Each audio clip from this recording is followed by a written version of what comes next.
Oui, bonjour, bonjour à tous.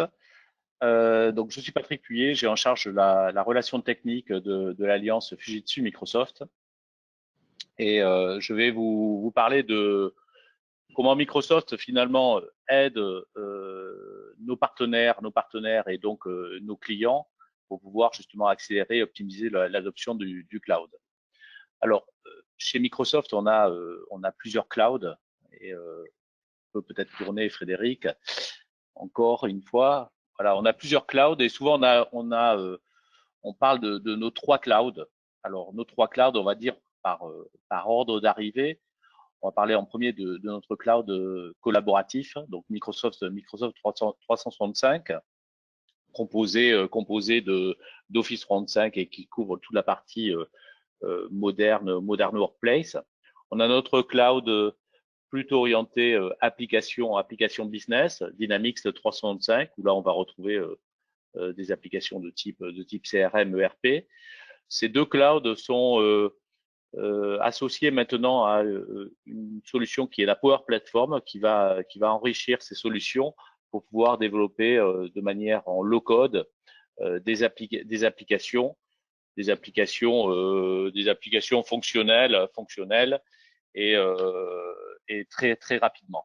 Et puis, ce qui nous intéresse aujourd'hui, c'est surtout la partie Azure, où la partie Azure, c'est un cloud qui va proposer aux développeurs et aux opérations de pouvoir développer des applications et pouvoir les déployer et les manager. Alors, c'est quoi Azure et de quoi est-il composé très schématiquement et Azure est une plateforme de services composée à peu près de plus de 150 services, décomposés en typologies. On va retrouver bien sûr des services d'infrastructure traditionnels avec des services de réseau, des services de calcul, de stockage, de sécurité et de gestion d'identité. Et puis on va retrouver des services, quelquefois on appelle des services plateforme as a service, ou là qu'on a nommé plutôt des services serverless. Ce sont des services à forte valeur ajoutée qui vont permettre de se poser moins de questions lors du déploiement de ces applications et du managing de ces applications. Et là, on va retrouver sur les différentes catégories pour pouvoir déployer des services web ou déployer des bases de données as a service. On va également retrouver des services plutôt à la périphérie d'Azure pour gérer des applications de type IoT. Et enfin, des outils de développement traditionnels ou des outils de développement un peu plus avancés, avec bien sûr une philosophie très open source dans toute cette plateforme Azure qui caractérise finalement la solution Microsoft et la philosophie Microsoft depuis ces dernières années. Azure est une solution qu'on va retrouver de manière globale. Nos slides ne sont jamais à jour finalement. Là, on parle de 57 régions. Je crois qu'on est aujourd'hui à 61 régions. Et ce qui est intéressant, c'est qu'on investit massivement. Récemment et pendant cette période de Covid, on a annoncé une région en Italie, une région en Pologne, une région en Espagne qui avait été annoncée précédemment. Donc ça nous amène à 61 régions et ce qui vous permet de finalement localiser vos traitements là où vous le souhaitez, dans la région politique, économique ou proche de vos utilisateurs.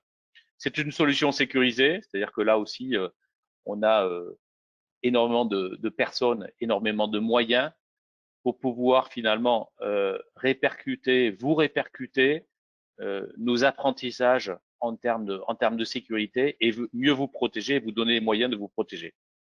Et puis, c'est une solution qui travaille sur tout ce qui est conformité, alors de la conformité à plusieurs niveaux, de la conformité de manière globale avec des certifications générales, comme les certifications ISO 27000 et ISO 27017 sur la protection des données, et puis des certifications plutôt régionales, et comme la dernière certification, qui est la certification santé, qui n'est peut-être pas mentionnée sur ce slide, mais la certification HDS que nous avons sur nos régions européennes.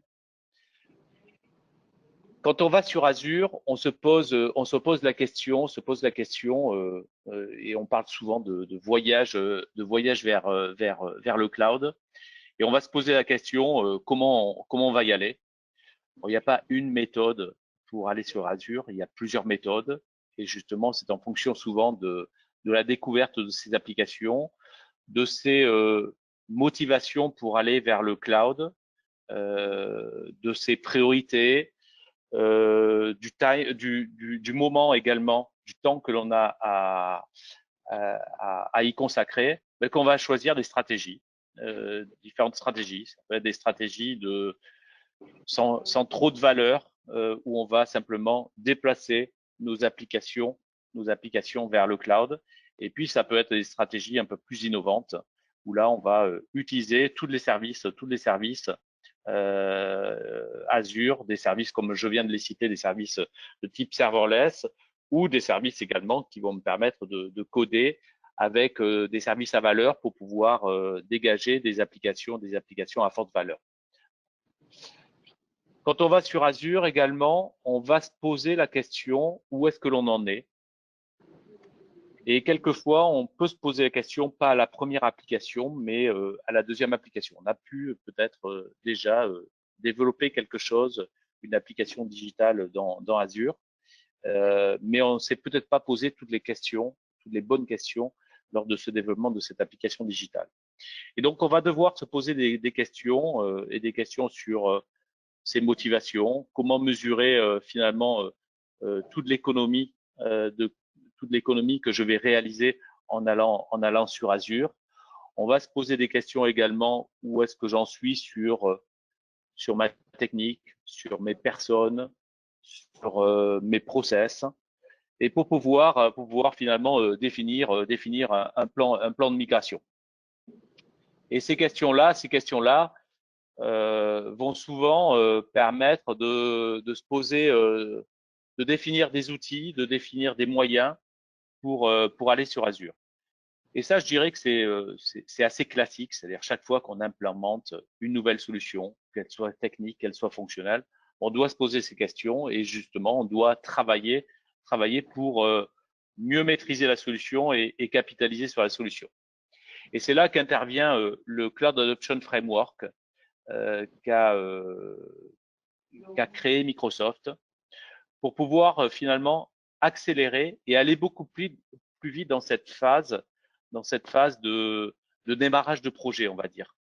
Et cette phase de démarrage de projet, elle va toucher les personnes, elle va toucher les process, elle va toucher la technique. Et souvent sur ces trois axes, l'idée de ce Cloud Adoption Framework, c'est de vous proposer des outils, de la documentation, des best practices, des conseils. Et en fonction de tout ça et de la capacité de votre projet, vous allez équilibrer et prendre plus ou moins d'informations pour pouvoir accélérer sur ce projet. Ce Cloud Adoption Framework, il est bâti en différentes étapes. Et ces étapes, elles correspondent un peu aux étapes de votre projet. On va avoir une première étape qui est la définition de la stratégie. C'est-à-dire pourquoi on va sur le cloud, quelles sont mes motivations d'y aller, et éventuellement on va retrouver également quels sont les indicateurs de succès et comment je vais les mesurer pour être sûr d'aligner finalement les bons moyens par rapport à cette stratégie. C'est une phase qui est essentielle et qui est nécessaire pour pouvoir après connaître le sens un peu de sa migration, pourquoi on doit réaliser cette migration et partager ça avec l'ensemble des acteurs du cloud. Ensuite, on va avoir une phase de planification. Cette phase de planification, c'est la phase où finalement on va prendre une photographie, regarder ces assets digitales, c'est-à-dire quels sont typiquement le cloud privé que j'ai, quels sont les VM que j'ai, et on va pouvoir se projeter dans cet assessment. Cet assessment, il n'est pas uniquement technique. On va également, et ça c'est important, de faire un assessment aussi des personnes pour savoir et mettre en place un plan de retraining, de reskilling, de reformation pour ces personnes, les amener finalement d'un savoir qu'elles avaient on-prem vers un savoir cloud. Ensuite, on va avoir une phase de définition de sa cible. On parle souvent de landing zone, donc je vais définir ma cible et puis passer en revue les différents niveaux de ma cible pour pouvoir bien les paramétrer. On va avoir une phase de migration et une phase éventuellement de cette phase de migration, elle peut être une phase de migration simple ou une phase de migration innovation. Et ensuite, tout au long de ce projet, eh bien, on va, ou par la suite, on va avoir une phase de gouvernance et une phase de management. Et c'est dans ces phases-là, éventuellement, qu'on va aussi mesurer le ROI que m'a amené et rejoindre la phase de stratégie pour savoir si je suis bien en phase par rapport aux différents niveaux que j'ai souhaité adresser. Voilà. Ce Cloud Adoption Framework, on le met à disposition de nos partenaires, on le met à disposition de nos clients. Et l'idée, c'est que nos partenaires puissent s'inspirer de ce Cloud Adoption Framework pour accélérer leur propre méthodologie et picorer à l'intérieur de ce CAF les éléments qui peuvent être importants pour qu'on ait un discours commun entre le client, Microsoft et le partenaire et pouvoir justement accélérer votre migration. Fujitsu est un partenaire qui est chez nous classifié au niveau le plus haut du partenariat que l'on peut avoir et donc va vous présenter comment il a pu intégrer finalement ce CAF dans sa propre méthodologie sans bien sûr déformer son propre ADN. Frédéric, je te laisse. Oui, tout à fait. Merci, Patrick. Ce que j'ajouterais peut-être sur le CAF, c'est que ce framework, c'est une démarche et c'est très documenté. Donc, vous avez beaucoup de conseils qui sont donnés. Pour ceux qui ne l'ont pas parcouru, donc sur le site de documentation Microsoft, il y a énormément de documentation, de recommandations qui sont effectuées. Et Fujitsu s'est inscrit dans la démarche en fait de l'accompagnement des clients sur, si je puis dire, le parcours de ce chemin de migration, puisqu'en tant que partenaire historique Microsoft, en tant que partenaire Azure aussi, puisqu'on est donc Azure Expert MSP, c'est un agrément qui est donné aux partenaires qui sont capables de faire les services managés, donc de gérer les déploiements qu'ont pu faire des clients, qui se fait avec des audits de nos clients existants. Donc, au travers de ce partenariat, on a cherché en fait à accompagner, à proposer des services qui correspondent à chacune de ces étapes parce que c'est une démarche très structurée qui a vocation à adresser l'ensemble des composantes nécessaires pour effectuer un déploiement dans les règles de l'art. Donc, il y a des aspects, bien sûr, de conseils techniques, mais aussi sur la gouvernance, les méthodologies à appliquer pour mettre en place la sécurité. Donc, il y a un riche, je dirais, portefeuille. Comme la plateforme est très riche, il y a aussi beaucoup à faire, si je puis dire. Et l'objectif de Fujitsu était de vous proposer, en complément des services que l'on a traditionnellement, historiquement réalisés de gestion une fois que les choses sont déployées, de vous accompagner aussi dans cette transformation et dans ce voyage. Et donc pour ça, Fujitsu a redéfini en fait une gamme de services dont vous voyez ici qu'elles sont très similaires à celles de la démarche de Microsoft. On a quelques terminologies qui changent. Je pense notamment à la partie Optimize et Gouverne qui est nommée différemment, mais dont chaque étape en fait correspond vraiment à l'objectif qui était fixé par Microsoft parce que c'est un enchaînement somme toute assez logique, mais qui a vocation à être complet. Donc, on est capable d'accompagner dans des prestations les clients aux différentes étapes de leur migration. Ceux qui n'ont pas déterminé ce que sera leur stratégie, on sait les adresser au travers de workshops qu'on appelle le Your Cloud Framework, qui sont des workshops qui vont permettre à un client de définir sa stratégie. On sait aussi les accompagner dans la qualification de l'existant et la définition des migrations. Donc ça, c'est l'étape Assess and Plan, où on vient en fait, je dirais, prendre connaissance de l'existant et envisager les trajectoires possibles, les migrations qui sont conseillées ou qui sont possibles aussi. Et bien sûr, bon, après, pour ça, il faut préparer sa cible, hein, le data center virtuel.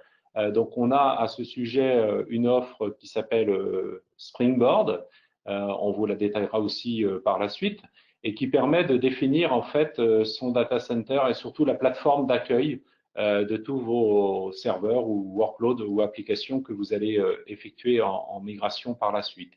Donc après, on rentre dans des étapes concrètes de migration, donc qui ont pour vocation à, je dirais, traiter la migration des applications existantes. Donc ça, c'est la brique chez nous Migrate, ou une transformation des applications. Donc là, on parle plutôt de recodage des applications ou écriture d'applications cloud native qui sont faites par des centres dédiés au développement. Donc c'est l'étape chez nous Transform et qui peut être accompagné dans la durée, bien entendu, par les services managés pour vous accompagner là-dessus, ou sur des optimisations. Et donc, le package chez nous de services Optimize a pour vocation à effectuer ou de manière continue ou de manière ponctuelle un point, un audit, et de réaliser en fait, se poser les questions, notamment en termes de contrôle financier, ce qu'on appelle le FinOps, pour dire simplement mettre sa facture sous contrôle, et aussi pour vérifier que le déploiement est effectué dans de bonnes conditions,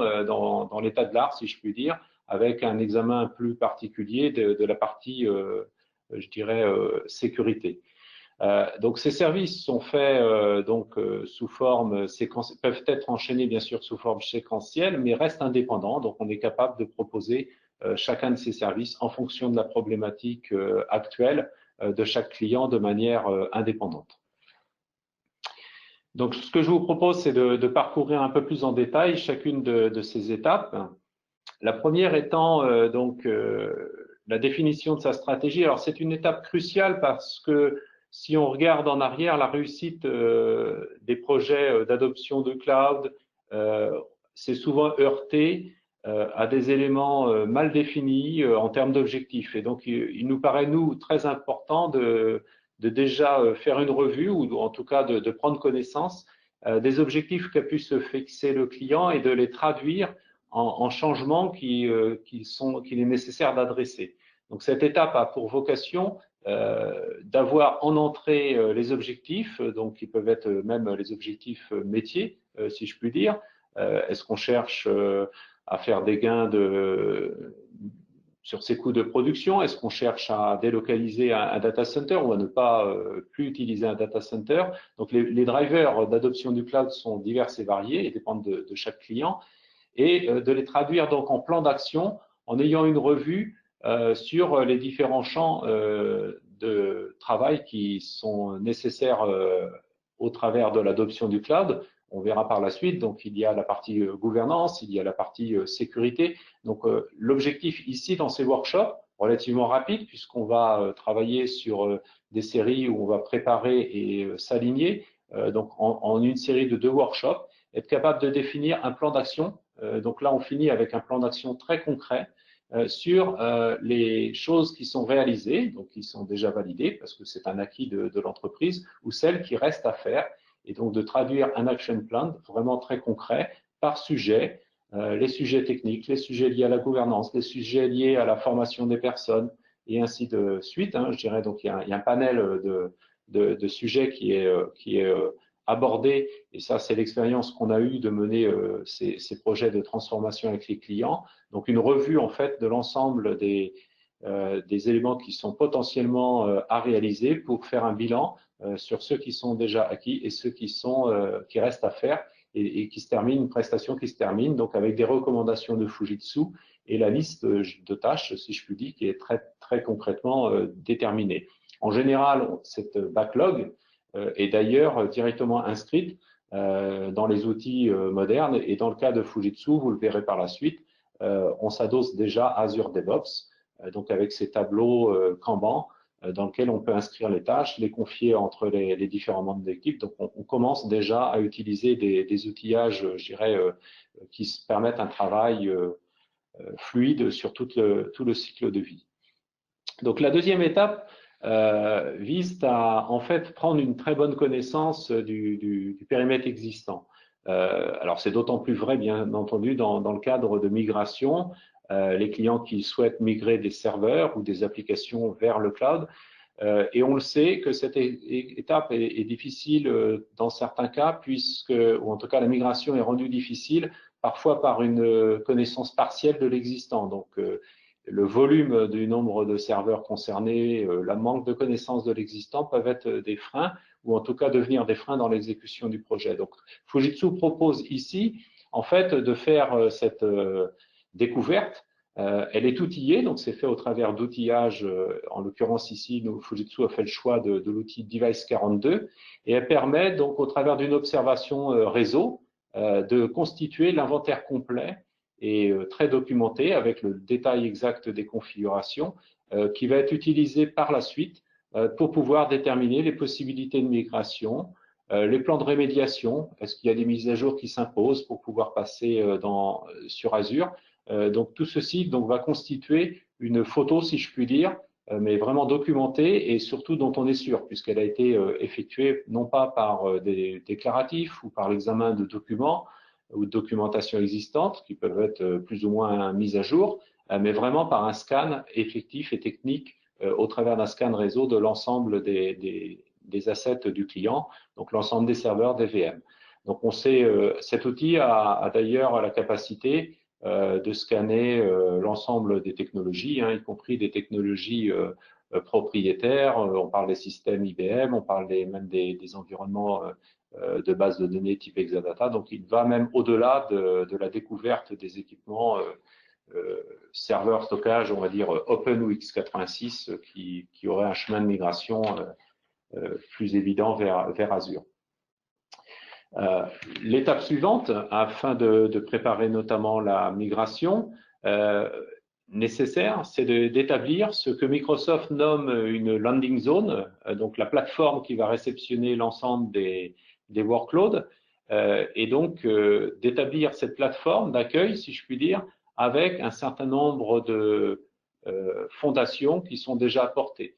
Donc on va en général dans cette landing zone systématiquement intégrer les mécanismes de connexion, les connexions réseau, la segmentation de votre réseau. Donc, il y a déjà une architecture, si je puis dire, de votre data center au sens large qui est à établir, et puis ce déploiement avant même d'entamer le déploiement d'une première application.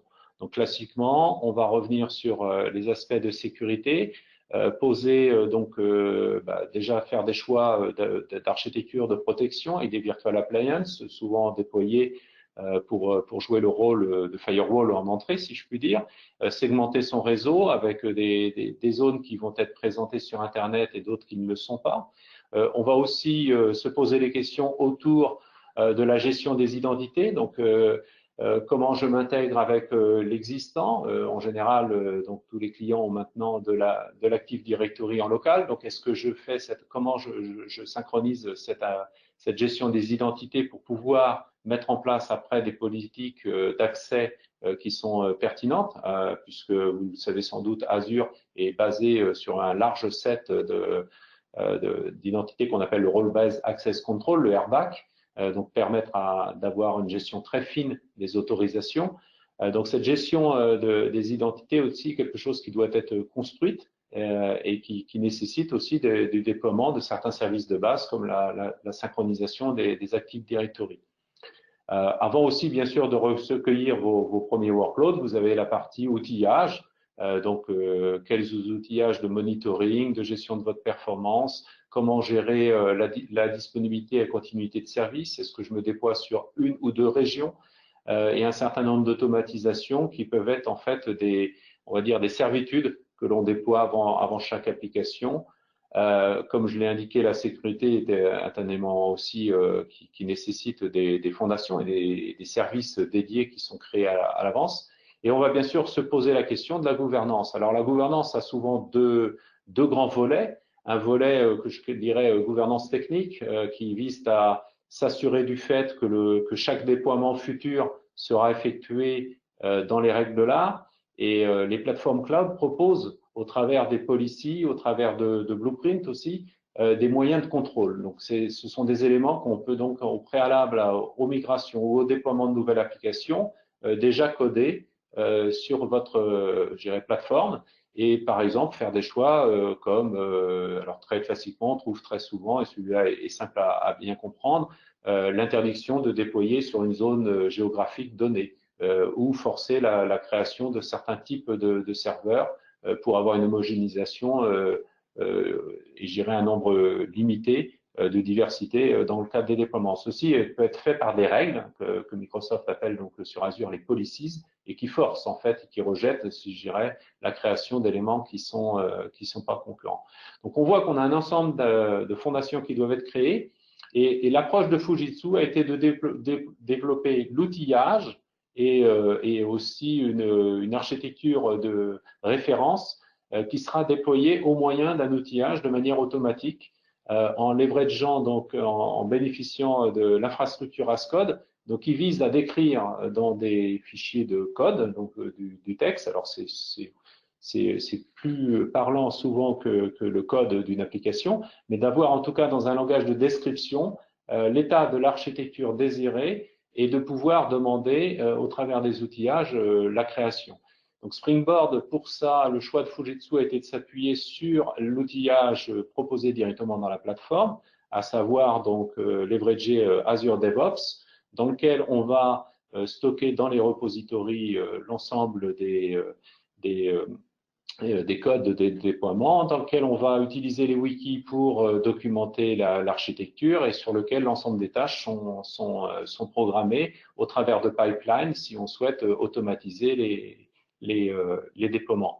Donc c'est une étape clé. Le gros bénéfice ici, c'est de bénéficier aussi pour le client de l'expérience de Fujitsu, puisque vous arrivez avec, on partage d'une page vierge, et de pouvoir bénéficier d'une automatisation qui va faciliter derrière tout le cycle de vie, il suffira, si je puis dire, de maintenir cette base, cette code base, la base de référentiel que l'on a créé pour pouvoir même effectuer les changements. Donc, vous avez là, en fait, à la fois l'outil et les bonnes pratiques qui sont fusionnées dans cette offre que l'on appelle Springboard chez nous. Et les consultants, bien sûr, dans le cadre du déploiement, assistent le client pour déterminer les bons choix et effectivement coder ces choix dans l'outillage.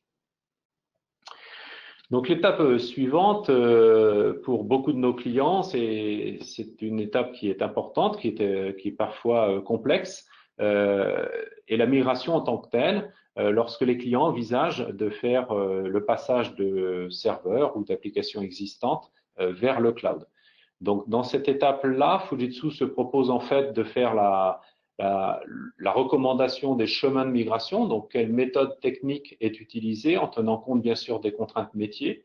Il y a un arsenal, si je puis dire, de possibilités techniques et donc il s'agit de choisir aussi la bonne dans le contexte de chaque client, d'aller à la simplicité parfois quand c'est permis, quitte à avoir des coupures ou de répondre aux contraintes beaucoup plus importantes de métier et de minimiser par exemple les coupures d'application. Donc ce sont des chemins de migration que l'on détermine et on effectue le dessin d'une planification en fait donc de votre plan global de migration qui est effectué avec la possibilité de vous recommander les solutions, mais aussi bien sûr de les cadencer et de vous donner une vision long terme du plan final.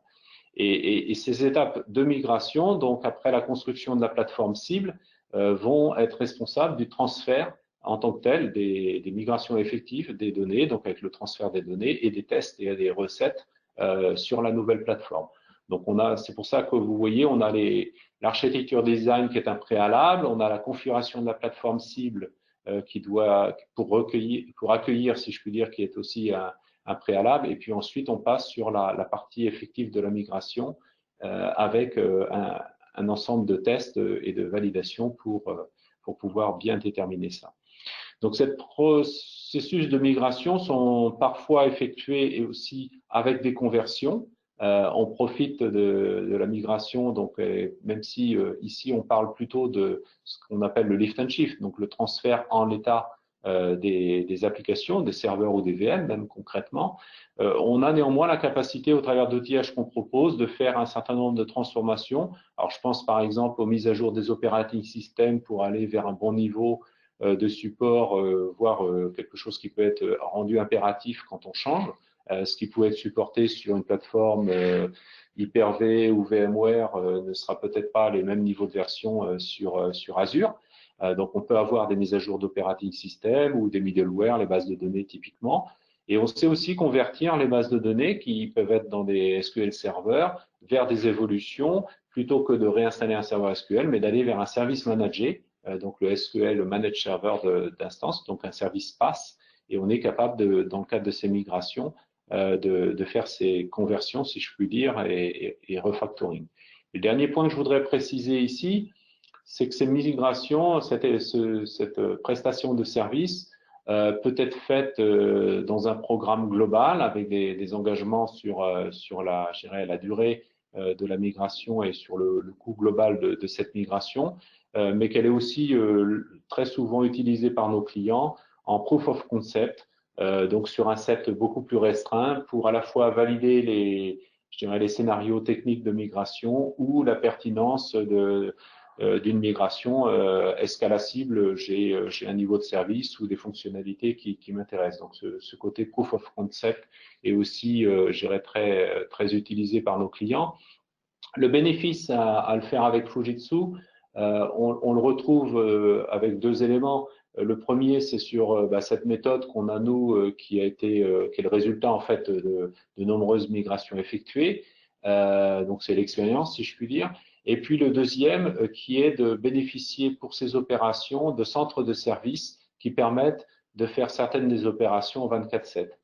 Quand on aborde ces migrations, il peut y avoir des transferts de données à monitorer pendant un certain temps. Il peut y avoir des coupures à planifier la nuit. Et c'est des choses que les équipes de projet ont parfois du mal à adresser dans le déroulé, puisque si on a beaucoup de travail hors, je dirais, horaire classique, ça devient une charge très lourde pour les équipes projet. Donc là, le fait de pouvoir s'adosser aussi à des centres de services, pour certains qui ne sont pas dans les mêmes fuseaux horaires que la France, permet aussi d'adresser plus facilement et plus efficacement ces contraintes, on va dire, très opérationnelles là qu'on rencontre classiquement dans les migrations. L'autre méthodologie de migration, qui est plutôt de la transformation, vise à ce que Microsoft appelle Innovate, vise à ne pas se limiter à un transfert de l'application telle qu'elle est, par exemple le transfert d'une application au travers du transfert de la machine, de la VM qui la porte, mais plutôt d'essayer de convertir ces applications pour les envoyer dans un format qui est plus adapté aux nouveaux usages et aux nouvelles technologies en place. Donc Fujitsu a deux approches pour cela. On a la capacité de faire ce qu'on appelle la modernisation chez nous. Donc vous le savez sûrement, Fujitsu est un acteur historique je dirais en tant que constructeur, a aussi au sein de son offre, je dirais produit, la fourniture de mainframe, et donc on a un historique et une connaissance forcément historique de ce mainframe, et on a développé des outillages qui viennent convertir le code, donc une facilité pour récupérer le code existant des systèmes IBM, des systèmes IBM, on parle des mainframes ou de la S400, et de convertir ce code de manière assistée pour le transformer en code .NET, donc en code natif, si je puis dire, ouvert, et qu'il sera facile de positionner pour positionner ces applications dans des services sur Azure. dans cette conversion du monde du mainframe et de l'e-série qui, par nature, est impossible sans conversion des applications, vers Azure est quelque chose qui est rendu possible au travers donc, de Fujitsu Progression. Donc, c'est un outillage, c'est une solution logicielle qui va scanner le code, le convertir et transformer en sortie en code.NET. Et on a aussi la capacité, bien sûr, de faire des développements, je dirais, natifs. Et ces développements natifs donc, sont faits chez nous au travers d'une software factory, sont souvent adossés à du legacy. Donc, beaucoup de scénarios ont été comme, par exemple, l'ouverture d'une application existante, parfois même sur mainframe, vers des services pour les mobiles. On pense aux banques, on pense à tout ce qui est lié organisation gouvernementale, et on l'a fait pour les postes anglaises, par exemple, où on a des services proposés, par exemple des services financiers, des services qu'un guichetier peut utiliser, qui étaient gérés que par leurs utilisateurs dans une application qui leur est propre, qui doivent être exposés au travers d'applications mobiles. Donc cette conversion des applications vers du natif avec la possibilité même de réutiliser les back-ends existants est quelque chose que l'on pratique maintenant fréquemment dans le cadre de développement nouveau pour la partie front-end et les connexions au travers d'API pour la partie intégrée à l'existant. Donc, ces étapes de transformation se font un petit peu à la mode de celles que l'on a présentées sur la partie Assess et Migrate. Donc, il y a la possibilité de faire un assessment des applications, dresser déjà le portfolio des applications du client, être capable de faire un parcours aussi technique de ces applications, même parfois donc du code, et de faire ce qu'on appelle le value assessment, donc de faire une cartographie des applications et de voir quels chemins de transformation peuvent être faits. Est-ce qu'on va aller dans une modernisation ou est-ce qu'on va faire un développement natif pour celle-ci? Et encore une fois, j'ai dit, donc on s'adosse à des centres de développement. On a un centre pour l'Europe de l'Ouest qui est basé à Séville, qui a par exemple la compagnie Post Office. Donc c'est un centre où vous avez à peu près 200 développeurs qui sont intégrés dans des projets pour du développement natif ou pour de la conversion des applications. Lorsque la migration est effectuée, Fujitsu donc propose aussi, bien sûr, les services, je dirais, récurrents sur la plateforme, donc ce qu'on appelle souvent le run, donc d'être capable de proposer les services managés sur à la fois donc les plateformes, mais aussi les workloads ou les applications qui sont déployées. Alors, c'est un service, bien sûr, qu'on le fait pour le data center traditionnel, qui néanmoins, quand on étudie, le mode de fonctionnement a été, si je puis dire, révisé pour s'adapter au cloud. Donc, bien sûr, adresser la gestion de la plateforme elle-même. Donc, on a une composante qu'on nomme le Cloud Platform Management, donc qui est la gestion des composantes Azure en tant que telle. La gestion, bien sûr, des workloads et la gestion de nouveaux éléments techniques. J'ai parlé tout à l'heure des policies. Donc, on avait déjà un changement du périmètre technique de ce que devaient adresser les services managés et c'est quelque chose qui a été réalisé. L'autre élément que l'on doit aussi intégrer, c'est le changement de mode de fonctionnement qui est plutôt lié, je dirais, à un changement de culture et d'organisation au sens personne qui a lieu souvent de manière conjointe à l'adoption du cloud. On parle du DevOps. Et dans ce cadre de changement, on peut dire que les changements, contrairement au passé, sont beaucoup plus fréquents et ont visé à avoir un service beaucoup plus intégré. D'où l'idée de la contraction DevOps, puisque déjà les équipes développement et les équipes opération doivent travailler de concert, doivent travailler ensemble et doivent travailler avec le même outillage, je dirais, pour améliorer aussi l'efficacité. Donc, sachez que ces services de management du cloud ont été aussi, je dirais, réformés pour avoir un niveau d'intégration et on parle aujourd'hui de, si je puis dire, de déploiement continu, donc où on a une phase de gouvernance, donc une partie de gestion même de ce qui doit être déployé qui est directement codé et on va le déployer et on va le monitorer dans le temps. Donc c'est cette govern, deploy, inspect, cette roue, je dirais, de continu qui est aussi traduite dans les nouvelles façons de gérer le cloud. Donc, je vous l'ai dit, Fujitsu fait des services managés de longue date. On a quand même eu la joie de voir que sur l'avis des cabinets, donc vous avez ici le retour du Gartner, Fujitsu est positionné dans le cadran des leaders, celui que l'on cherche tous à atteindre, qui est situé donc en haut à droite. Donc vous voyez Fujitsu. Et ceci a été aussi la reconnaissance, effectivement, déjà de l'expérience des services managés, mais de cette transformation de ces services pour être adaptés au contexte naissant du cloud. Un point important dans le cadre de la gestion, je dirais, des services réguliers est l'aspect financier et sécurité.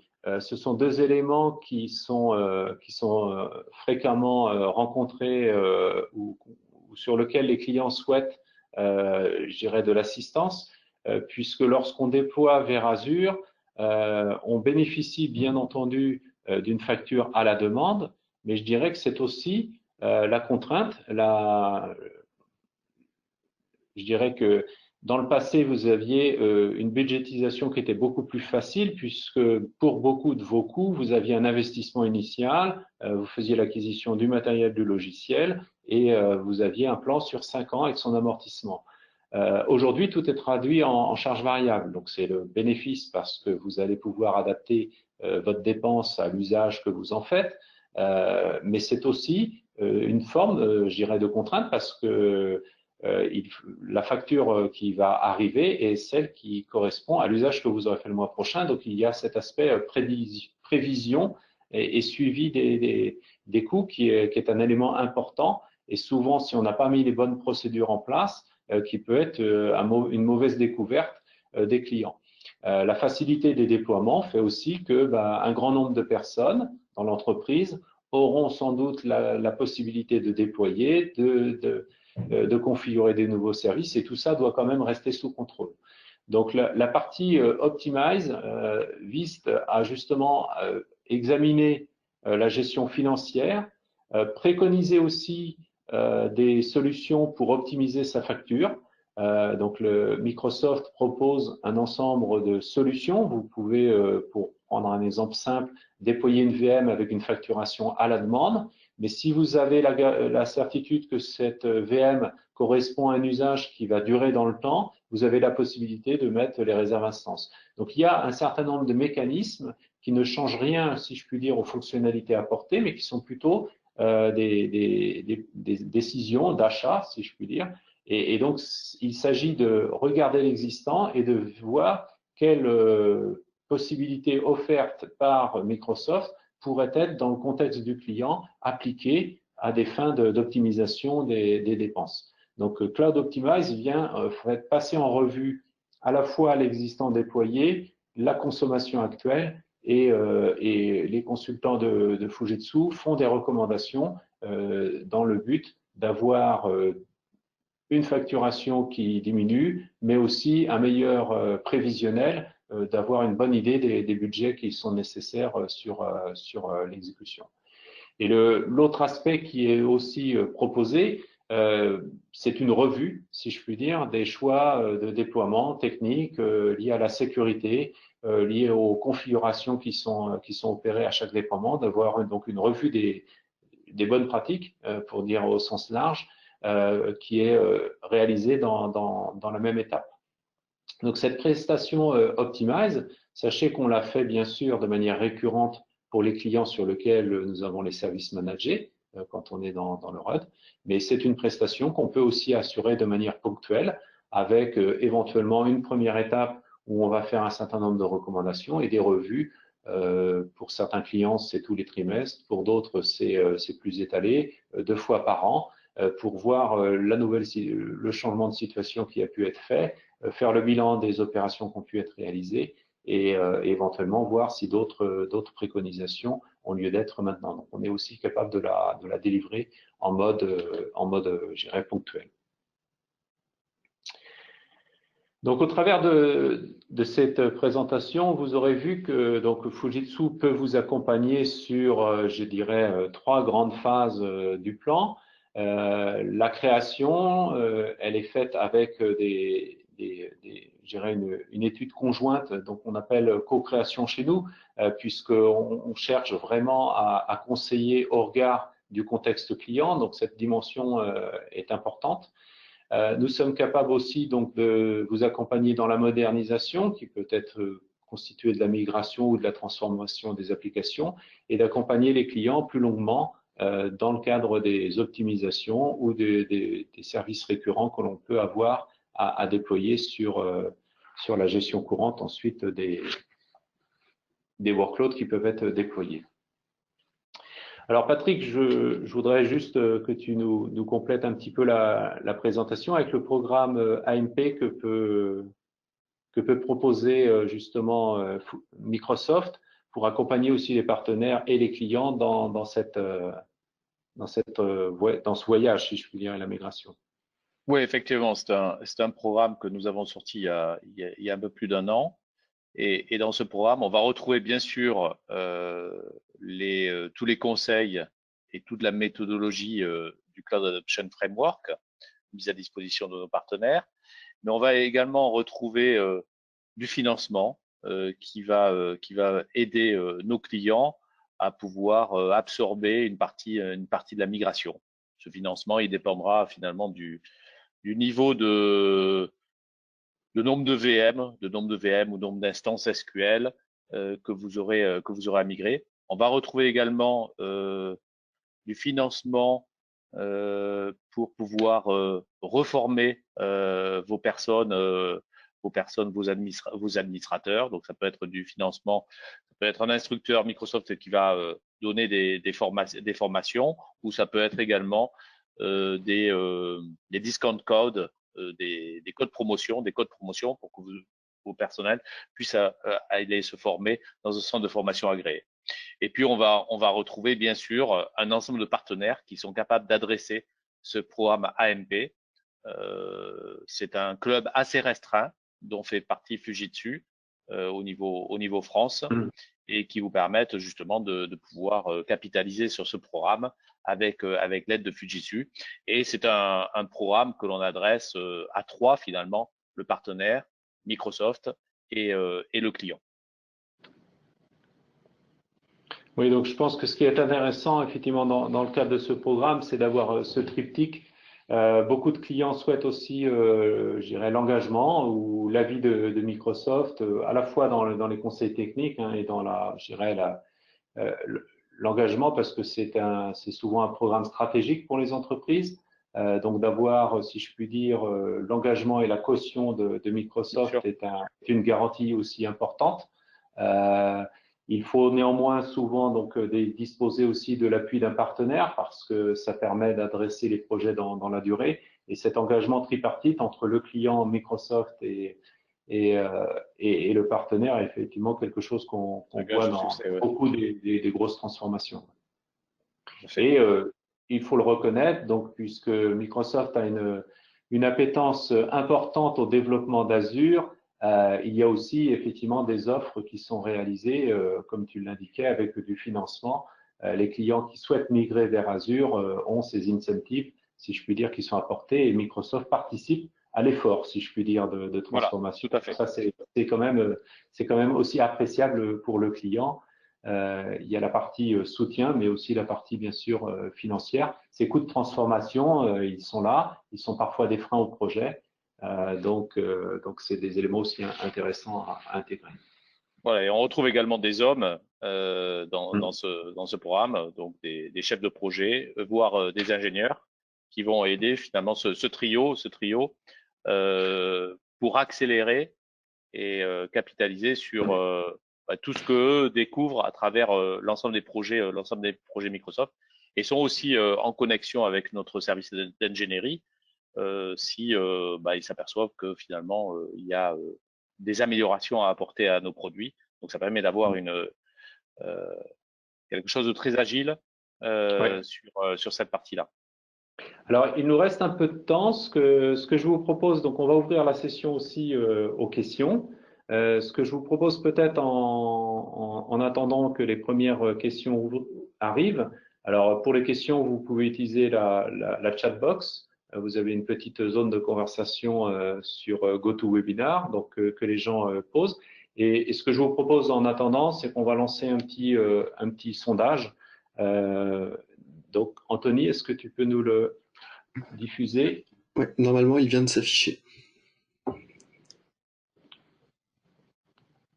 Alors, moi, je le vois pas, mais tu peux peut-être juste me dire Alors, le sondage que tu as la envoyé. question c'est: envisagez-vous une migration ou adoption d'Azure pour une majorité des migrations en l'état, lift and shift, ou des applications à transformer, ou pour de nouvelles applications? Voilà, on voulait profiter de l'occasion pour voir répondre. si nos clients préfèrent ou envisagent plus de transformation que de migration en l'état. Les deux sont faits, donc on vous laisse On va vous attendre un prononcer. petit On partagera avec l'ensemble de l'audience le panel qu'on a aujourd'hui. Et n'hésitez pas à monter vos questions en parallèle.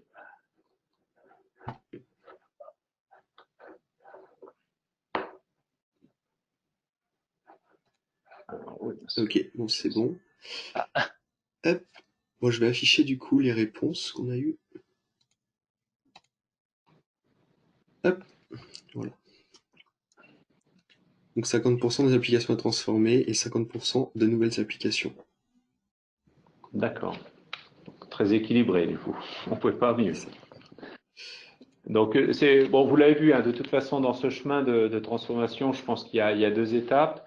On les rencontre. Il y a beaucoup de diversité aussi, parce que la réalité, c'est que l'état actuel des clients, c'est de l'histoire.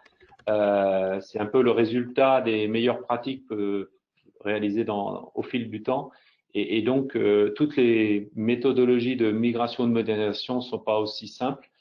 Et donc, on voit effectivement cette balance qui est concrète. Hein. Et donc, on avait à charge, nous aussi, Fujitsu à cœur, je dirais, de proposer à la fois des méthodes, des projets et des services pour à la fois transférer en l'état ou pour pouvoir, quand ça s'impose ou quand l'intérêt est recherché, transformer plus profondément et donc y compris avec les transformations des applications.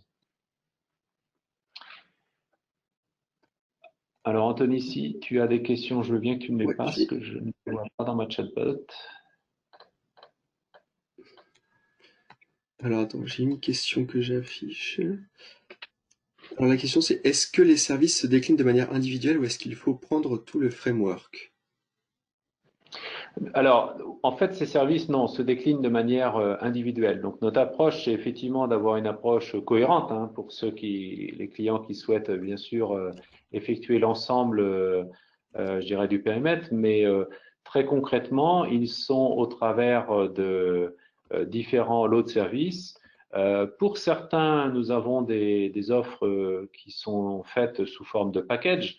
Je pense notamment à Stratégie, donc là où on va avoir en fait un prix fixe et un périmètre déterminé. Pour les autres, ils sont de toute façon très liés au contexte. Je pense notamment à la migration.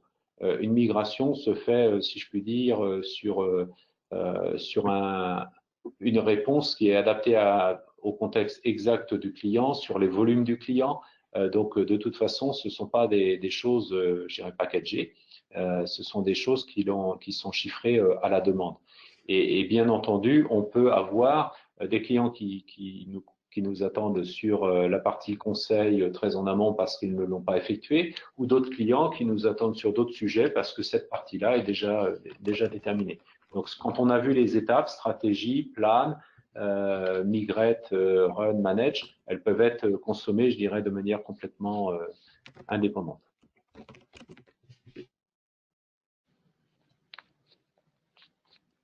Merci du coup Frédéric pour la réponse. Et j'en vois une deuxième et dernière. Quelle est la durée d'un engagement Springboard?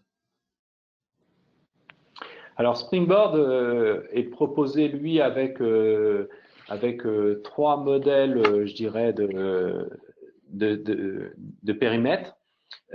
Springboard, on a un webinaire hein, donc qui va suivre. Je pense que tu le présenteras à la fin, donc vous l'aurez un peu plus en détail dans un webinaire qui lui est dédié. Springboard est une prestation en fait qui est faite en mode agile au travers de sprint Et donc, nous avons je dirais, packages qui ont été définis, de la définition d'un data center virtuel simple jusqu'à la plus complexe d'une entreprise multi-région avec l'ensemble. Donc, la durée de je dirais, de l'exécution de ces Springboard va d'une dizaine de jours pour le premier à plusieurs semaines sur le dernier package. Et là, je vous invite à venir au prochain webinaire qui viendra présenter cette solution avec un focus donc sur le temps entier sur Springboard, et on représentera les packages, mais aussi l'ensemble des opérations et la méthode. C'est fait en méthode agile avec des sprints. Donc, ceci sera représenté dans un prochain webinaire. Une troisième question, est-ce qu'il y aura un webinaire dédié au FineOps? Je ne crois pas qu'il soit programmé, mais c'est quelque chose qu'on peut envisager. Si quelqu'un souhaite des informations, il peut aussi nous contacter directement. On se fera un plaisir de le faire, parce qu'on n'a pas aujourd'hui je ne crois pas qu'on ait de webinaire déjà programmé. Mais si quelqu'un a cette attente, un contact direct, on sait aussi faire.